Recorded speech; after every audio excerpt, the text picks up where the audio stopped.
Welcome to Leverage TV. I am Priyank Jain, Vice President, Leverage Edu, India's most trusted university admission services. I'm going to talk about something very interesting today.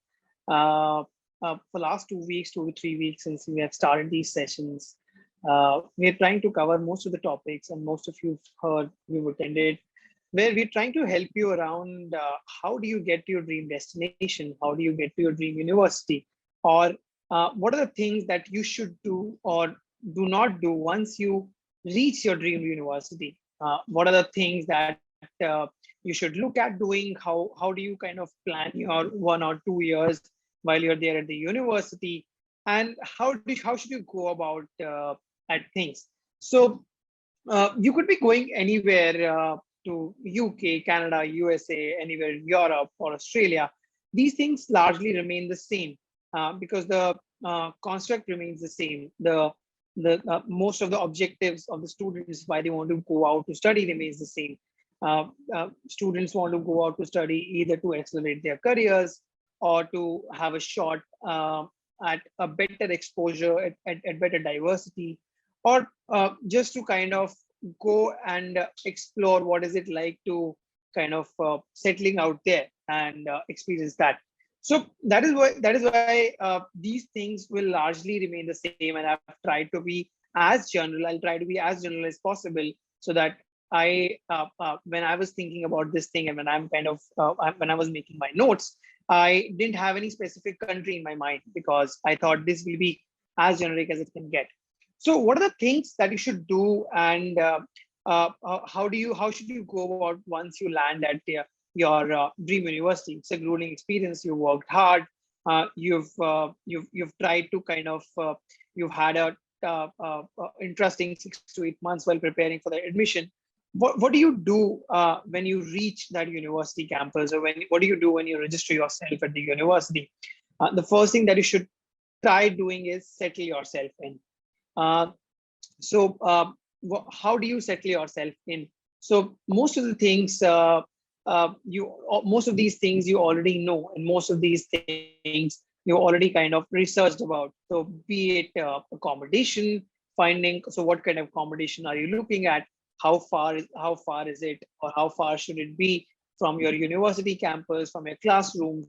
How far is it or should be from the city center to be able for you to kind of explore the best of that city, explore the best of the job opportunities, explore the best of the internships there. So the first step for settling yourself in is finding the right accommodation for you. This could be a university accommodation in a university hostel or university dormitory, or this could be a private accommodation as well. So most of these universities do offer an option of availing their own accommodation services, but you can always look at the other options that might be available at the better rates. It also depends a lot on the kind of budget that you have planned your studies abroad, and how have you planned your living there. That is the next step, and that is the next thing that you would keep in mind while settling yourself in. That is, how do you manage your budget for entire 1 or 2 years of your stay when you are there? And this is again the most important aspect of planning your study. Managing the budget for the entire 1 or 2 years of education is the most important aspect of settling yourself in once you are there. Few hard tips if you want from me. Make the best of your student IDs. Most of the places which are university centers or which are education centers across the world, there are some very good budget options that are available, be it for travel, be it for food, be it for accommodation, for this. But the larger question is, how do you plan your entire stay within that budget? Some of you, when you were thinking about this question, some of you might have planned your entire financing, might have planned your entire funding. Some of you might be dependent on that internship, that part-time job that you might be doing. So now is a good time, as soon as you kind of land and start settling yourself in, to figure out how do you get the part-time job there? How do you get the internship there? What are the kind of different work hours that you'll be expected to do?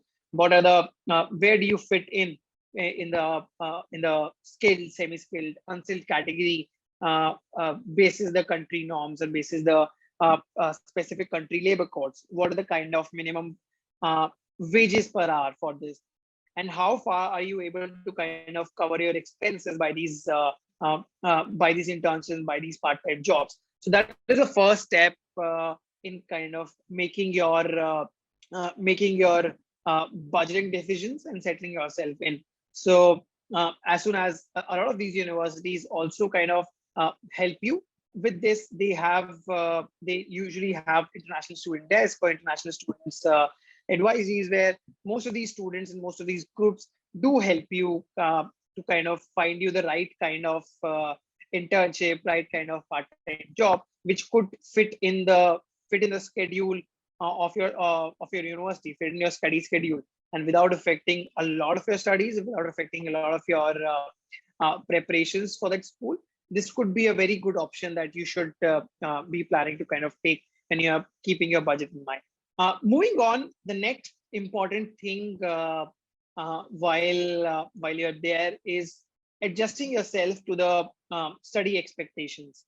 So while again, it's one of the most important and one of the most exciting part of your lives, coming to the country, coming to the country of your choice to study in your dream university. So universities back in India vis-a-vis university back in USA or UK have different level of oversight. So the universities outside usually have more student-driven learning process, where you're expected to take more initiative outside of your classroom.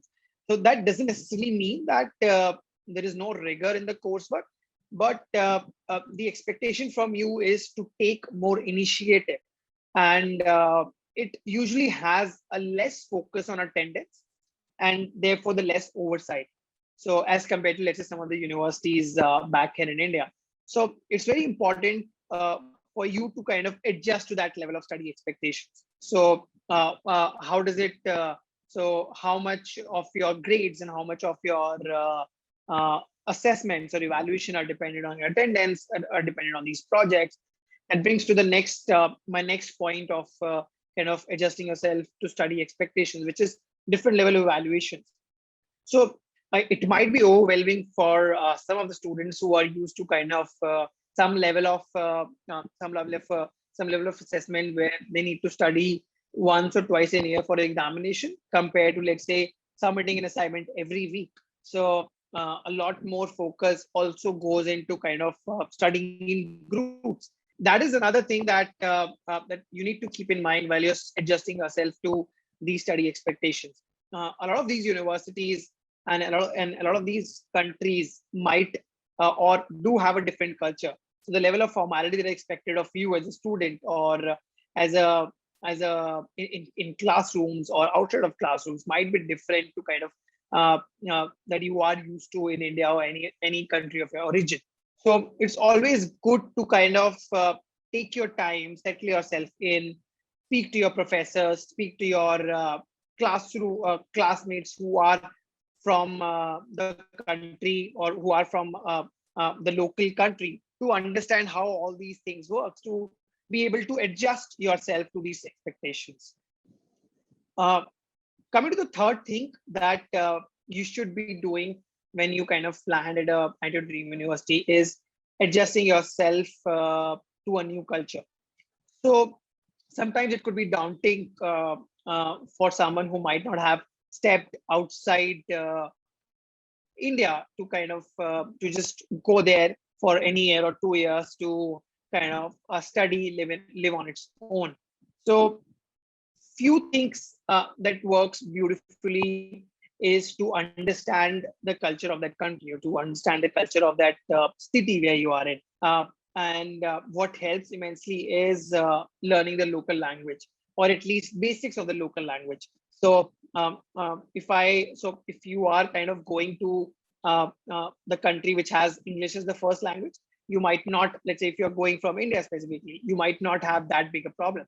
But if you are going out to study to a place like China or a place like Japan, or even a place in Europe like France or Germany, so you might need to know basics of their local language to be able to kind of remove that language barrier in most of the things that you do, and to be able to enjoy or stay there. You might miss out on a lot of things just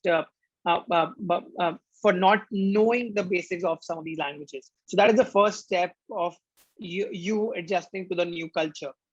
The second thing is immersing yourself in the culture by way of traveling to local places, traveling to newer places, trying the new food, and having a sense of where you are. So remember, one of the biggest reasons that people want to pursue their higher education abroad is to have that exposure, have the exposure from of seeing things from different lenses, from different perspectives, from